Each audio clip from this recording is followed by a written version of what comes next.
سلام بنات، كي دايرين؟ لاباس عليكم عريسات المتتبعين المتتبعات الغزالين ديالي، ومرحبا بكم جديد والجديد من نقافس هاد ميكاب كريمه نجمه الغد. اليوم جبت لك اش لبسه الشلحه يا اختي العروسه. مرحبا بك، مرحبا بالناس الشلوح الامازيغ ديالنا، حتى اللي ماشي شلحه راه هي كتبغي تلبس اللبسه الشلحه، كتكون بالتكشيطه تكشيطه الشلحه امازيغيه على حقها وطريقها.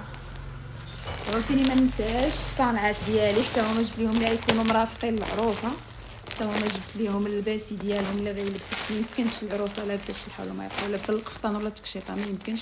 ومرحبا بكم دائما ودائما الجديد والجديد مع نقافس بعد ميكاب كريمه، التميز والابداع لسنا الوحيدين لكننا الافضل. ومرحبا بكم، مرحبا بك، مرحبا.